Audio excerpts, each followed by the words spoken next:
paz do Senhor, meus irmãos. Amém. Quero neste momento iniciar minha apresentação, nosso segundo seminário de português de hoje, a nossa professora Rebeca Salles. Hoje nós iremos abordar uma interpretação e também uma resenha crítica acerca deste livro, as parábolas de Jesus comentadas por João MacArthur. Então vamos dar início aqui à nossa apresentação no slide. Não está indo. Ah, não? Dá setinha.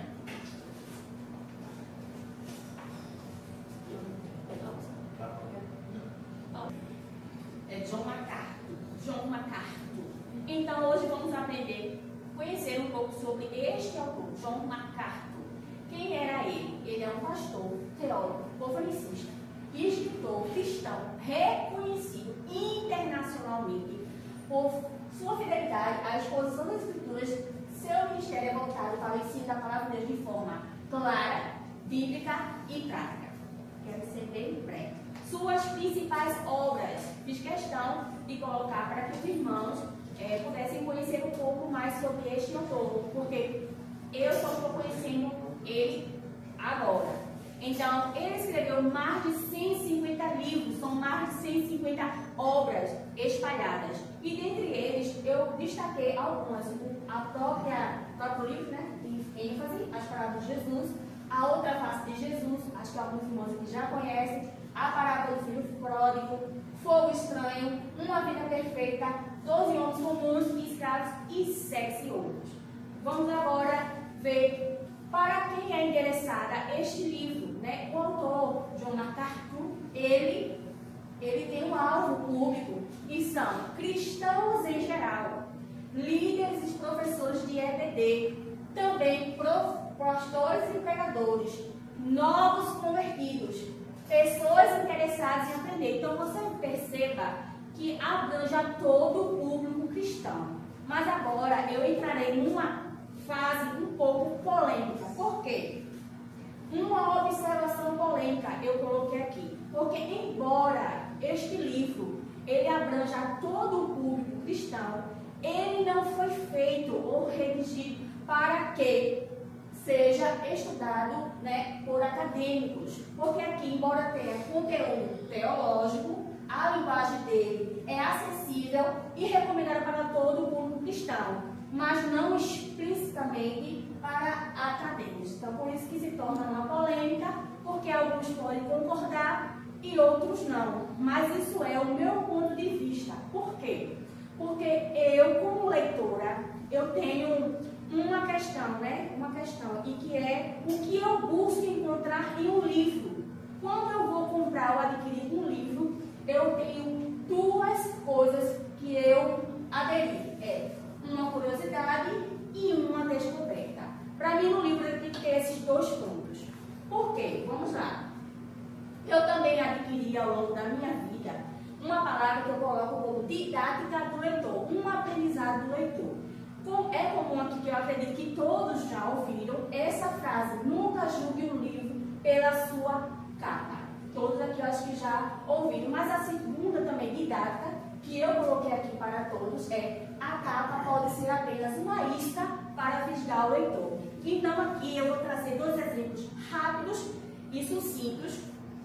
Olhe para este livro. Aqui é o livro que a nossa professora Rebeca Salles nos deu para que nós pudéssemos descobrir. E, a princípio, olhando para a capa deste livro, sinceramente, ele te convida para ler, para adquirir? A mim não. Ele não me convida. Por quê? Porque a sua capa, ela aparenta ser mais uma fábula. Parece mais, se assemelha mais com a questão de Branca de Neve, da maçã, e não olhando para o texto, mas quando a gente lê o título, aí sim cria-se uma curiosidade. A gente pode julgar este livro e achar que ele não é bom, mas ao passo, então a gente aprendeu uma curiosidade. Quando nós vamos ler o livro, nós descobrimos a grandeza do ensinamento que ele nos dá. E o que foi, irmã Jane, que você mais se identificou com este livro. Além de todo ele, que é um exemplar perfeito, o capítulo 4 desse livro, para mim, foi uma descoberta maravilhosa. Por quê? Porque eu descobri o autor do hino Amazing Grace, né? E quem foi ele? Foi um traficante de negreiro e que mais tarde ele se tornou teólogo e pastor. Então ele conclui a sua vida dizendo que para um grande pecador existe um grande salvador. Então nós podemos julgar o livro pela sua capa, porém o seu conteúdo é excepcional. Mas, voltando aqui, a capa pode ser apenas uma isca para fisgar o leitor. Perceba esse livro aqui muito simples, até mesmo da CPAD. Olhando para esta capa e para este título, ele não lhe convida para que você o leia? Uma esposa para Isaac, olha, uma mulher totalmente aqui perto do poço, onde Rebeca se encontrava. Logo, quando você é convidada, atraída, desperta curiosidade para ler este livro, quando você vai lê-lo, você não se identifica com ele. Meu ponto de vista como leitora, eu não indicaria este livro, porque este livro, ele foi feito não para todo o público, mas apresenta ser apenas para esposas de obreiros. Ela começa a contar algumas experiências dela e pouco fala da Bíblia Sagrada. Então, para mim, no meu ponto de vista, era um livro que eu fui atraída como uma isca para, no caso, fisgar o leitor, mas o seu conteúdo, ele é muito resumido. Então, vamos dar continuidade. Olhe para esta imagem. Quem não conhece este monumento, vai olhar e vai dizer um chafariz. Acredito que a maioria, ou se não todos aqui, sabem o que significa este monumento ou esta estrutura. Por que eu trouxe esta imagem? Porque, ainda que não seja um livro, é o que eu gosto de mostrar para os irmãos o que eu preciso, o que eu quero encontrar em um livro. Primeiro, ele me chama a atenção, uma curiosidade, pelo quê? Pelo fato da sua estrutura. E logo vem à minha mente o que significa. Então, vem o significado. Este é o Museu de Israel, o famoso santuário do livro, que está em Jerusalém. E eu não me atreverei, lógico, a falar o seu nome em inglês. Mas veja, aí a gente vai entender o porquê, né? Quando você vê essa imagem, quem chega lá em Israel se depara com este monumento e faz a seguinte pergunta: por que esta estrutura é desta forma? Então, agora eu vou explicar para os irmãos por que a arquitetura do edifício gera uma associação curiosa pelo seu formato e pelo seu motivo. O formato, olha para o formato, que significa a cúpula branca do prédio foi desenhada para lembrar, é só para lembrar de quê? De algo importante, a tampa de um vaso de jarro de cerâmica. O motivo, o desenho é uma alusão direta aos históricos jarros de barro, onde foram encontrados os famosos pergaminhos do Mar Morto. Glória a Deus. Aí quando você entra dentro desse museu, você vê o que ele abriga, que é, debaixo dessa cúpula, ficam os fragmentos e textos bíblicos mais antigos já descobertos, incluindo o famoso manuscrito do livro de Isaías. Vamos seguir aqui. Agora, a polêmica e a pergunta mais importante deste seminário. Por que Jesus falava por parábolas? Desde já, eu quero parabenizar a todos aqueles atletas que me antecederam e que foram felizes em suas colocações. E foi enfatizado aqui que Jesus falava por parábolas porque Jesus queria trazer, como eu posso dizer, como foi falado aqui, é uma forma dele atrair as pessoas. Mas não é só isto. O primordial, o fator relevante de o porquê Jesus falava por parábolas é porque havia uma profecia. E essa profecia dizia que uma característica do Messias seria em falar por parábolas. Aí você diz, você tem que falar e tem que provar. Pois bem, irei provar para os irmãos esta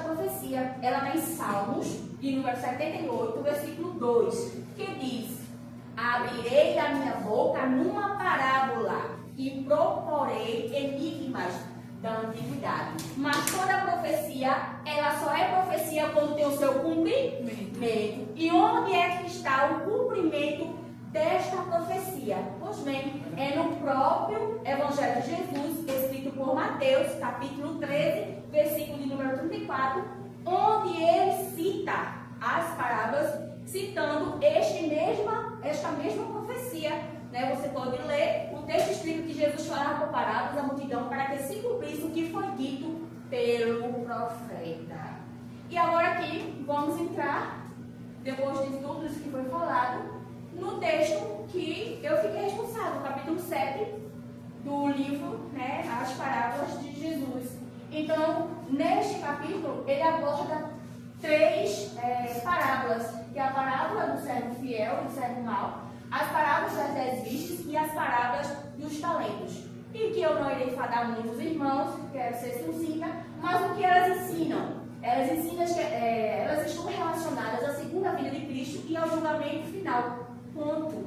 Este era o objetivo de Jesus ensinar por parábola naquele momento, falando dessas parábolas. Por quê? Porque ele estava falando da segunda vinda dele e do julgamento final que haveria de acontecer. Qual era a centralidade? A centralidade era que os cristãos, os salvos, tenham vigilância, fidelidade e responsabilidade espiritual enquanto aguardam o retorno do Senhor. E quais são os objetivos das parábolas? Mostrar que a verdadeira fé não é apenas professada, não é apenas por palavra, mas demonstrada por meio da obediência e serviço a Deus. E para encerrar, eu tenho uma aula em meu canal explicando o porquê que eram 10 virgens. Por que Jesus trouxe esta parábola? Essa informação. Oi? Pode essa informação. Como é que eu vou mostrar aqui agora? Não, dá você falar. Ah, sim, você não. Bom, muito obrigada, muito obrigada. Errado. A ideia é você fazer a interpretação da parábola do seu capítulo a partir do que John MacArthur fala na obra dele. A ideia é essa. Então você deve falar das parábolas. Certo. Então, São 3. são as 3. Uma nós sabemos que a parábola do servo bom e do servo mau, É aquele que o seu senhor vai para uma viagem e deixa seus servos responsáveis para cuidar da sua propriedade. Porém, ele age irresponsavelmente, começa a viver uma vida desregrada, irregulada, achando que o seu Senhor não voltaria para pedir conta. Mas aí é que está o segredo. O Senhor, ele volta para pedir conta de como foi que ele cuidou das suas propriedades e viu que ele não agiu corretamente. Assim também será na vida de Jesus. Ele espera que todos nós hajamos de uma forma correta, de uma forma vigilante e respeitosa, de uma maneira que sim, ele voltará para pedir contas. A segunda parábola é a parábola das 10 virgens. Então, o que acontece? Todo o contexto, nós sabemos que se trata de uma tradição judaica, um casamento, onde se 10 virgens, elas estão aguardando o noivo. Nós sabemos que naqueles dias, a festa de casamento se dava dentro da casa do próprio pai do noivo. Era o pai que ordenava o dia e a hora do noivo ir buscar sua noiva, e elas tinham que estar preparadas. Há quem diga que essas 10 virgens eram 10 damas de honra ou 10 madrinhas, que eram responsáveis para levar o azeite, para iluminar o caminho e não sabiam o horário em que o noivo viria. Porque o certo, biblicamente, por isso que Jesus traz a alusão das 10 virgens de um casamento judaico, porque não se sabia a hora em que o pai do noivo iria enviar. Então elas tinham que estar preparadas. Na cultura judaica, elas também estavam sem a noiva, depois que assinasse o contrato, que era a primeira fase do casamento, elas aguardavam o noivo todo o tempo bem vestida, todo o tempo preparada, porque ela não sabia o dia que seu noivo retornaria. Então, assim também, semelhantemente, é como Jesus que nós devemos estar preparados, ou seja, e possuímos o quê? A reserva. A reserva, nós sabemos que o azeite é uma conotação símbolo da presença do Espírito Santo. Então, o que define um do outro é o que? A ausência ou a presença de alguma coisa. Então, elas tinham, as prudentes possuíam o azeite, mas as loucas nessas não possuíam. E aqui a parábola dos talentos, cada um recebeu um talento do seu Senhor de acordo com a sua capacidade. Sim, Deus ele dá talentos a todos, mas de acordo com a sua capacidade. A um deu 5, a outro deu 4, a outro deu 1. Mas quem recebeu apenas um se achou indigno, imerecedor, e em vez de granjear o que recebeu, ele simplesmente escondeu, ou seja, foi omisso, porque se ele também granjeasse como os demais, ele também seria recebido como Jesus falou com os outros. Bem-vindo, servo bom e fiel, entra no meu repouso, porque tu foste fiel no pouco e no muito te colocarei. Então era isso que as parábolas, elas ensinam, né? E aqui voltando ao assunto, porque quero 10 vídeos, que eu não irei muito me alongar, mas eu explico por que era 10 vídeos. A história do 10. O 10 tem um sentido de completo, plenitude, inteiro. De onde foi que Jesus extraiu isso? Jesus fez uma tradição, mas eu dizer apenas que foi uma tradição é muito vago. Eu tenho que provar onde está escrita essa tradução. Pois bem, ela está escrita no Talmud. E o Talmud, que nós conhecemos, achamos que é apenas um livro de tradições judaicas, mas não é só um livro de tradição judaica. Ela é sim um ensinamento para como os judeus devem interpretar a lei e colocar em prática. Então, existem 2 tipos de Talmud, o babilônico e o de Jerusalém. E o que é mais usado é o da Babilônia. Acredito que seja um pouquinho pós-exílio. Enfim, então lá está escrito que para que houvesse algumas reuniões solenes, eles tinham que ter no mínimo 10 homens. Eles chamavam isso de minha. Minha é um grupo pequeno de 10 homens que tinham a oportunidade de fazer reuniões ou orações coletivas ou públicas. Então, por isso que Jesus traz essa tradução. Mas de onde foi que se extraiu isso? Pois bem, além de estar registrado no Talmud, ele foi extraído da própria Torá, que todos dizem que é o livro sagrado dos judeus. Mas o livro sagrado dos judeus não é só a Torá, é o Taná. Eu não sei falar muito hebraico, mas é o Taná. E ele é dividido em 3 partes. A Torá, que é a própria lei, o Neri, que nós já estudamos aqui, que são os profetas posteriores e anteriores, e o Ketuvim, que são os escritos. Eles aderem aos 24 livros do Antigo Testamento. Então, Jesus extraiu isso para encerrar da Torá. De todos eles, Jesus extraiu isso da Torá. Por que a Torá? Ele extraiu, mais especificamente, do livro de Êxodo, capítulo 20 de Êxodo, quando fala dos 10 mandamentos. Então, ali está a plenitude, o completo, ou seja, os 10 mandamentos é uma condição sine qua non, né, que nós aprendemos aqui, sine qua non, ou seja, sem isso não existe acordo. Então, esse é o motivo dos 10. E virgens, porque virgem é uma característica da própria igreja. Porque Jesus estava falando ali, se tratando da igreja.